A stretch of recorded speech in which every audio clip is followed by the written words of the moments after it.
Audio Jungle.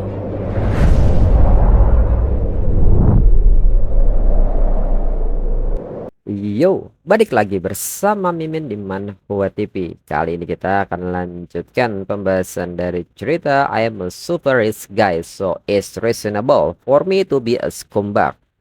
Mimin infokan kembali bagi teman-teman yang ingin menonton video terbaru lebih cepat, silahkan bergabung menjadi member di channel ini dengan biaya 5.000 per bulannya. Jika tidak, teman-teman bisa bersabar lebih dulu selama 2 sampai 3 hari untuk menonton video tersebut. Tanpa berlama-lama, yuk kita masuk ke disclaimer dulu.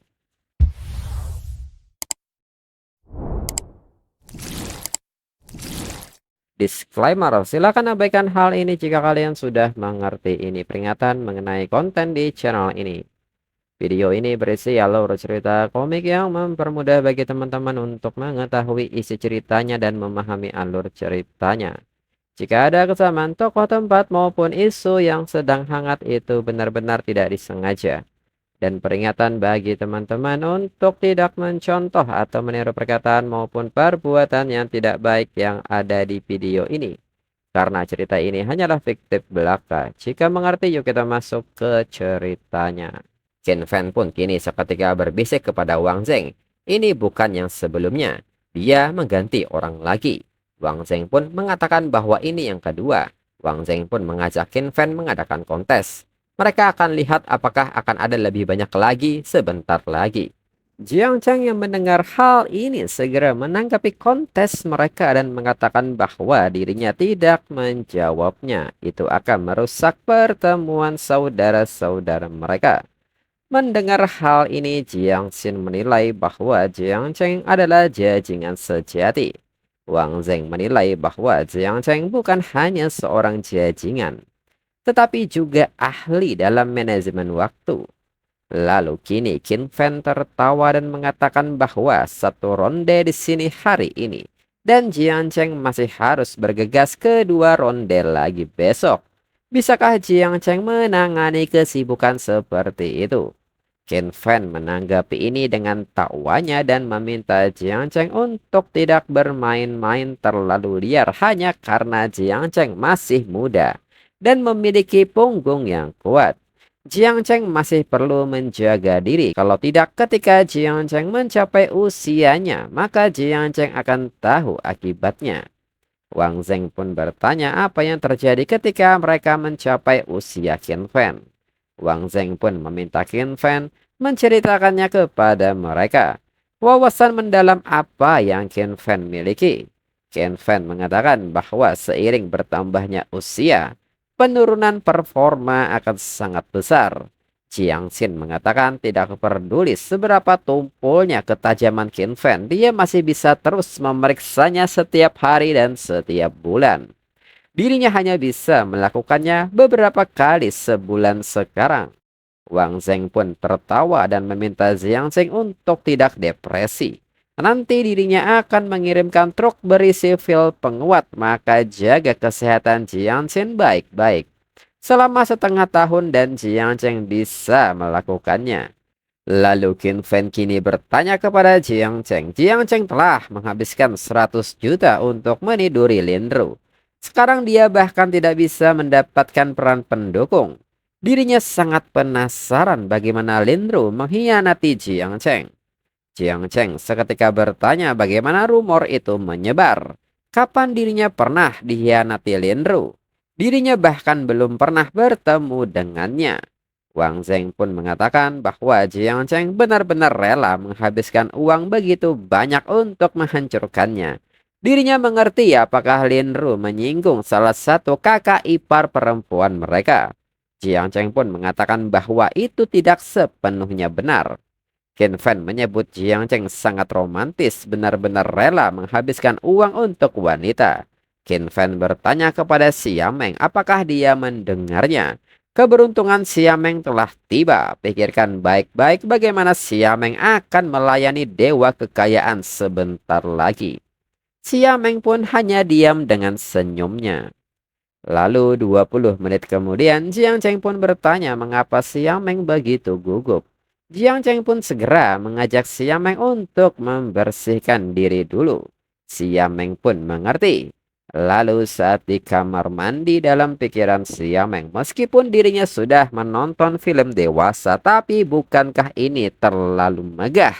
Bukankah ini akan benar-benar merenggut nyawa dirinya? Lalu Jiang Cheng pun kini bertanya mengapa Siameng melamun. Siameng mengatakan bahwa sebenarnya dirinya datang ke sini karena neneknya yang sakit. Dan dirinya perlu mengumpulkan uang untuk biaya pengobatannya. Jiang Cheng yang merangkul Siameng mengatakan bahwa Siameng adalah anak yang baik dan berbakti. Namun Siameng tidak perlu khawatir soal itu. Dirinya akan memperlakukan Siameng dengan baik hingga salam olahraga pun dimulai.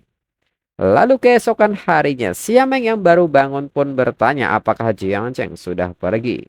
Di saat Siameng memperhatikan sekitar, Siameng agak kaget mendapati sebuah surat dan sebuah kartu. Dalam suratnya, Jiang Cheng mengatakan bahwa ada 100.000 yuan di kartu ini dan kata sandinya dirinya tuliskan di surat ini. Dengan ini, semoga nenek Siameng segera sembuh. Siameng yang mendengar hal ini menangis bahagia. Sementara itu, Jiang Cheng yang pergi ke perusahaan pun kini memberitahu Xiao Xiao bahwa dirinya sudah masuk ke dalam lab dan secara kebetulan Suwan juga ada di lab ini. Suwan pun seketika bertanya bukankah ini Presiden Jiang Cheng? Jiang Cheng pun bertanya Suwan berdiri di sana menunggu lab cukup lama tadi. Mengapa Suwan baru menyapa dirinya setelah masuk lift? Suwan mengaku takut dipoto saat menyapa Jiang Cheng, kalau tidak Jiang Cheng akan menjadi trending pencarian besok. Mendengar hal ini Jiang Cheng bertanya apakah Suwan benar-benar sepopuler itu sekarang. Suwan mengatakan bahwa itu berkat Jiang Cheng karena telah mempromosikan dirinya. Dirinya memang menjadi agak populer akhir-akhir ini, semua bermandikan cahaya Jiang Cheng. Selain itu, ini pertama kalinya dirinya melihat Jiang Cheng datang ke perusahaan. Sepertinya memang harus Xiao Xiao yang turun tangan, kalau tidak mereka bahkan tidak akan bisa melihat Jiang Cheng. Jiang Cheng pun meminta Suwan lebih percaya diri lagi. Itu juga akan berhasil dengan Suwan. Jika Suwan merindukan dirinya, Suwan juga bisa datang mencari dirinya. Lalu Xiao Xiao kini datang dan bertanya bagaimana bisa Jiang Cheng datang bersama Suwan. Jiang Cheng pun mengatakan bahwa mereka kebetulan bertemu di dalam lift. Xiao Xiao pun mengerti dengan ini dan biarkan dirinya mengantar Jiang Cheng ke kantor. Suwan pun meminta mereka untuk menyelesaikan urusannya dan hubungi dirinya jika mereka butuh sesuatu. Lalu karyawan lainnya melihat Jiang Cheng pun mulai berbisik dan bertanya siapa pria yang dibawa manajer umum Xiao Xiao. Sangat tampan, mungkinkah dia artis pria yang baru saja dikontrak? Jika dia benar-benar seorang artis dari perusahaan mereka, itu akan luar biasa. Maka dirinya harus mengejar bintang ini setiap hari. Lalu saat di kantor, Jiang Cheng mengatakan bahwa perusahaan ini didekorasi dengan cukup bagus. Sekilas dirinya bisa tahu bahwa banyak pertimbangan telah dilakukan. Xiao Xiao pun mengatakan selama Jiang Cheng menyukainya itu bukanlah masalah. Xiao Xiao pun kini mempersilahkan Jiang Cheng untuk mencicipi teh ini. Jiang Cheng pun mengatakan bahwa tehnya enak tapi yang paling disukai anak muda tetaplah teh susu. Xiao Xiao pun mengatakan jika teh susu maka itu ada di bawah jenis apa yang ingin Jiang Cheng minum. Dirinya akan meminta seseorang turun dan membelikannya sekarang juga. Jiang Cheng segera merangkul Xiao Xiao dan bertanya mengapa harus repot-repot, bukankah itu sudah ada di sini. Lalu setengah jam kemudian Suwan datang dan bertanya kepada Xiao Xiao bagaimana koordinasi dengan Presiden Jiang Cheng. Xiao Xiao yang kaget dengan kedatangan Suwan mengatakan bahwa itu hampir selesai, dirinya akan pergi mengambil beberapa dokumen lagi. Suwan yang memperhatikan Xiao Xiao pun mengatakan bahwa lipstik Xiao Xiao sepertinya pudar. Xiao Xiao beralasan bahwa dirinya baru saja minum teh dengan Jiang Cheng. Merek lipstik ini benar-benar tidak bagus, lengket di cangkir. Suwan seketika bertanya apa yang mereka makan di dalam. Masih ada sedikit cairan putih susu di wajah Xiao Xiao. biarkan dirinya membersihkannya. Xiao Xiao pun seketika menyebut bahwa cerobohnya dirinya ini benar-benar terlalu memalukan. Dirinya akan merapikan riasannya lebih dulu. Suan yang melihat reaksi Xiao Xiao pun bertanya-tanya dalam pikirannya apa yang membuat Xiao Xiao panik. Lalu saat Suan mengambil tisu, tiba-tiba Suan menyentuh sesuatu yang lengket. Saat memperhatikannya, Suan menilai ini bau yang sangat aneh. Apa sebenarnya yang dimakan Xiao Xiao dan Jiang Cheng? Lalu kini Suan bertanya kepada Jiang Cheng, bolehkah dirinya masuk? Apakah Jiang Cheng tidak keberatan jika dirinya melihat-lihat? Jiang Cheng yang mempersilahkan Suan pun meminta Suan menganggapnya seperti di rumahnya sendiri. Suan pun menyebut bahwa dekorasi ini jauh lebih mewah daripada di perusahaan lamanya. Orang kaya benar-benar tahu cara menikmati hidup. Jiang Cheng pun seketika bertanya apakah Suan cemburu. Mengapa Suan tidak tinggal dan mengalaminya bersama dirinya? Dalam pikiran Suan, rayuan Jiang Cheng semakin berani setiap kali. Dirinya ingin melihat apa yang akan Jiang Cheng lakukan jika dirinya benar-benar menyerahkan dirinya pada Jiang Cheng. Suan pun kini meminta izin kepada Jiang Cheng untuk memijatnya. Dirinya pernah berperan sebagai pelayan yang melayani permaisuri janda. Dan dirinya belajar beberapa teknik di lokasi syuting. Maka beri dirinya kesempatan. Jiang Cheng pun mengatakan bahwa teknik Suan sebenarnya cukup bagus. Suan hanya perlu sedikit tekanan lagi.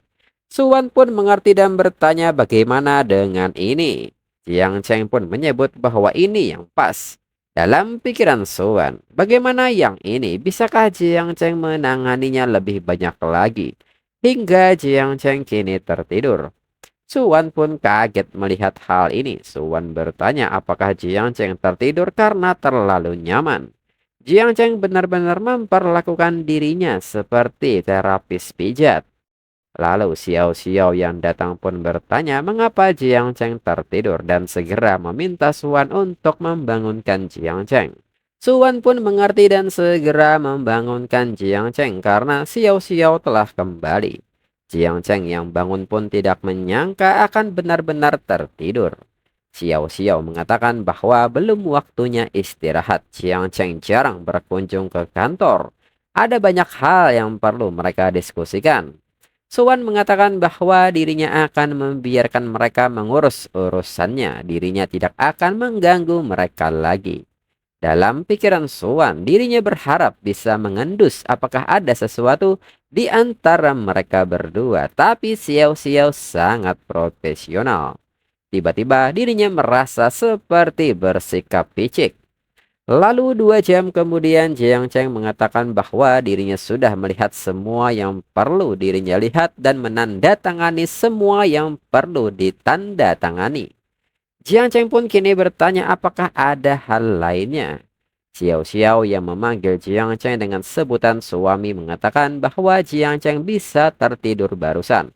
Apakah karena saudari-saudari perempuan lainnya telah membuat Jiang Cheng kelelahan? Jiang Cheng pun bertanya apakah Xiao Xiao minta dicubit. Xiao Xiao pun menyebut bahwa dirinya hanya bercanda. Tapi dirinya benar-benar ingin tahu selain dirinya ada berapa saudari perempuan lainnya. Jiang Cheng mengatakan bahwa itu bisa dikatakan ada 2 saudari perempuan. Xiao Xiao pun bertanya apakah dirinya mengenal mereka. Jiang Cheng mengatakan bahwa Xiao Xiao telah bertemu satu, yaitu manajer Wang Yian dari Amang Yang Yun. Yang lainnya adalah seorang streamer yang belum terlalu terkenal. Xiao Xiao pun bertanya apakah streamer ini lebih cantik dari dirinya. Jiang Cheng pun mengatakan bahwa masing-masing punya pesonanya sendiri. Tapi Xiao Xiao adalah wanita pertamanya. Xiao Xiao akan selalu spesial baginya. Dalam pikiran Xiao Xiao tidak peduli berapa banyak wanita yang Jiang Cheng miliki di masa depan. Dirinya akan selalu menjadi yang paling istimewa baginya. Itu sudah cukup bagi dirinya. Xiao Xiao menanggapi Jiang Cheng dan dirinya mengerti. Jika demikian izinkan dirinya bertanya satu hal terakhir.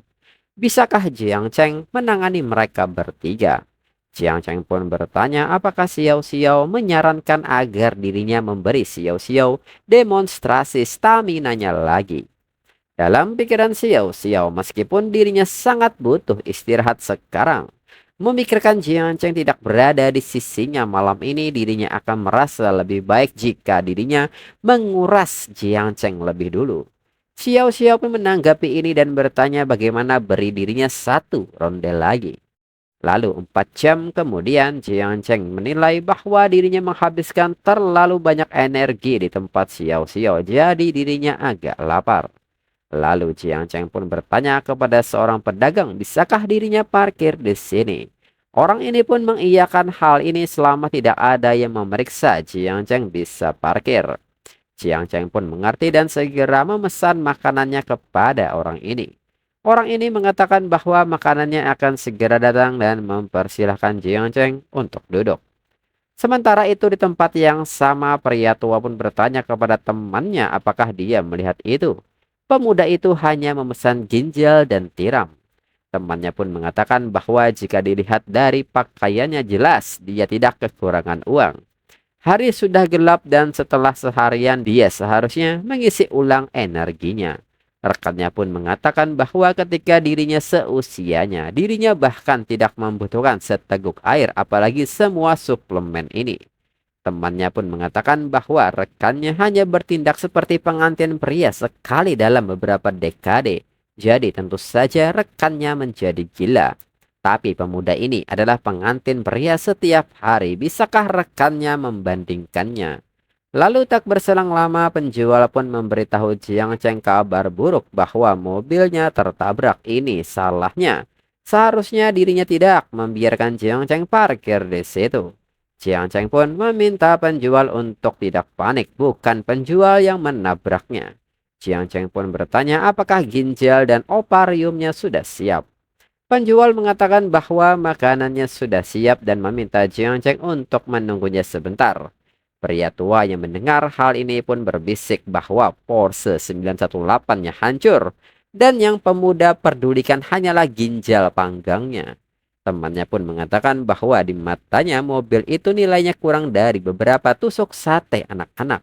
Kekayaan bersihnya pasti sebanding dengan putra orang terkaya. Lalu kini penjual pun memberitahu si penabrak bahwa pemilik mobil Porsche itu adalah Jiang Cheng. Orang ini pun seketika menyapa Jiang Cheng dan mengatakan bahwa dirinya sangat menyesal. Dirinya mengemudi dengan baik, tetapi seekor anjing melompat keluar. Untuk menghindarinya, dirinya terpaksa membanting setir. Jiang Cheng mengatakan bahwa keselamatan lebih penting daripada apapun. Dirinya akan pergi melihatnya bersamanya sebentar lagi. Saat melihat kondisi mobilnya, Jiang Cheng mengatakan bahwa ini tidak terlalu buruk. Dirinya rasa ini bukan masalah besar. Jiang Cheng menyebut penabrak bisa memutuskan apa yang harus dilakukan. Orang ini pun meminta Jiang Cheng menunggu dan izinkan dirinya menelpon seseorang. Dalam pikiran pria ini, Jiang Cheng sangat tenang. Dia jelas tidak berpura-pura. Seseorang yang tidak peduli dengan supercar seharga 10 juta dolar pasti memiliki latar belakang yang luar biasa. Dan plat nomor itu sulit didapatkan. Orang ini pun meminta maaf, dirinya menelpon seseorang untuk menanganinya. Tapi dirinya sangat iri dengan mobil ini. Dirinya berharap bisa punya satu untuk dikendarai suatu hari nanti. Jiang Cheng pun bertanya apakah mau masuk ke dalam dan makan dulu. Orang ini pun mengiyakan ajakan Jiang Cheng. Lalu tak berselang lama seseorang datang memanggil nama orang ini dengan sebutan Qi Yuan. Qi Yuan yang mendengar hal ini memberitahunya bahwa dirinya ada di dalam. Lalu yang datang saat ini adalah putra orang terkaya yaitu Wang Chongming. Wang Chongming mengatakan bahwa dirinya tidak bisa berkata apa-apa. Jalannya sangat lebar dan Qi Yuan masih saja menabrak sesuatu. Jika Qi Yuan menabrak, hubungi saja asuransi, mengapa malah menghubungi dirinya? Qi Yuan mengatakan bahwa Wang Chongming tahu situasi dirinya. Akhirnya dirinya berhasil meyakinkan adiknya untuk meminjamkan mobil itu pada dirinya. Kalau dirinya menelpon asuransi, mereka akan tahu dan dirinya tidak akan pernah bisa mengendarai supercar lagi. Jiang Cheng yang melihat Wang Chongming pun nampak kaget karena itu benar-benar Wang Chongming. Qi Yuan memperkenalkan Jiang Cheng kepada Wang Chongming. Dia adalah pemilik mobil yang dirinya tabrak. Qi Yuan juga mengenalkan Wang Chongming kepada Jiang Cheng. Jiang Cheng pasti mengenalnya. Dia Presiden Wang yang terkenal. Jiang Cheng mengatakan bahwa dirinya sudah banyak mendengar tentang Wang Chongming. Wang Chongming menyebut Jiang Cheng mempunyai sikap yang hebat, bisa makan sate bersamanya setelah kejadian itu. Wang Chongming meminta maaf soal temannya ini karena sudah menjadi pembunuh supercar sejak dia masih kecil.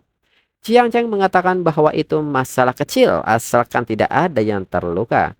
Mengapa Wang Chongming tidak duduk dan makan dulu? Qi Yuan pun tidak bisa melakukan itu. Mereka ada urusan yang harus diurus dan harus pergi. Orang-orang Wang Chongming akan mengurusnya besok. Dirinya akan memesan meja Monster Bar untuk meminta maaf kepada Jiang Cheng dengan sepatutnya. Wang Chongming pun bertanya mau kemana Jiang Cheng setelah ini. Apakah butuh tumpangan? Jiang Cheng mengatakan bahwa itu bukan apa-apa. Sopirnya akan datang menjemput dirinya. Mereka berdua bisa lanjutkan urusannya. Mereka akan mengobrol lebih banyak besok. Wang Chongming menyebut Jiang Cheng masih muda tapi Jiang Cheng cukup sopan. Dirinya rasa mereka akan akur. Dirinya dan Qi Yuan akan memperlakukan Jiang Cheng dengan baik besok. Setelahnya, kini Wang Yiyan datang menjemput Jiang Cheng. Jiang Cheng mengatakan karena Wang Yiyan sudah di sini, mengapa Wang Yiyan tidak masuk ke dalam? Wang Yiyan pun mengatakan bahwa dirinya tidak ingin mengganggu makan Jiang Cheng. Tidak apa-apa jika Jiang Cheng ingin makan. Dirinya belum lama di sini. Jiang Cheng seketika bertanya apa yang Wang Yiyan pakai. Baunya sangat harum. Wang Yiyan mengatakan bahwa ini parfum yang baru saja dirinya beli. Katanya baunya bikin ketagihan. Dirinya penasaran apakah itu benar. Jiang Cheng pun bertanya apakah itu sungguhan, apa yang harus dirinya lakukan jika dirinya kecanduan. Wang Yiyan mengatakan bahwa itu akan lebih baik lagi, itu persis efek yang dirinya inginkan. Para orang tua yang melihat ini pun tidak menyangka pemuda itu baru selesai mengisi daya dan sudah menuju ke pertempuran lain. Temannya pun meminta rekan-rekannya untuk tidak melihatnya. Jika dirinya terus menonton, dirinya tidak akan bisa tidur malam ini. Membandingkan diri dengan orang lain benar-benar membuat marah dan chapter berakhir.